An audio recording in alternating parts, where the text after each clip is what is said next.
નમસ્કાર મિત્રો, સ્વાગત છે તમારું ગુજરાત ખબર ચેનલમાં।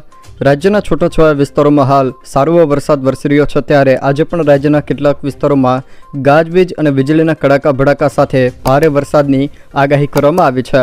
તે પહેલાં મિત્રો વાત કરીએ તો ગુજરાતમાં છેલ્લા 24 કલાકમાં 32 તાલુકાઓમાં વરસાદ પડ્યો, જેમાં સૌથી વધુ વઢવાણમાં 2.5 ઇંચ વરસાદ ખાબક્યો છે, જ્યારે ગારિયાધારમાં 1.8 ઇંચ, જેસરમાં 1 ઇંચ, લીલિયા અને લાઠીમાં 0.6 ઇંચ વરસાદ ખાબક્યો છે। જોકે છેલ્લા 24 કલાકમાં ભાવનગર, અમરેલી, વલસાડ અને જામનગરમાં મેઘરાજાની એન્ટ્રી જોવા મળી છે। સૌરાષ્ટ્ર અને દક્ષિણ ગુજરાતમાં વરસાદી વાતાવરણમાં ઠંડક પ્રસરી, તો આગામી 4 દિવસ હજુ પણ છૂટાછવાયા વિસ્તારોમાં હળવાથી મધ્યમ વરસાદની હવામાન ખાતા દ્વારા પણ આગાહી કરવામાં આવી છે।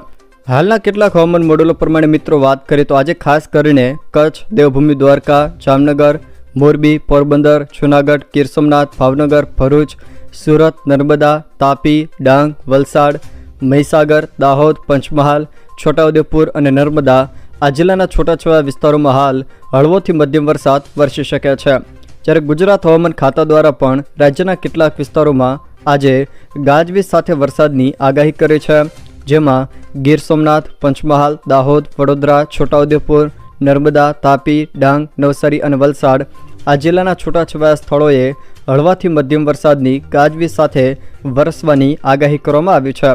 જોકે મિત્રો હાલ સૌરાષ્ટ્ર અને દક્ષિણ ગુજરાત સહિત મધ્ય ગુજરાતમાં 4 દિવસ વરસાદ પડવાની હવામાન વિભાગે આગાહી કરી છે।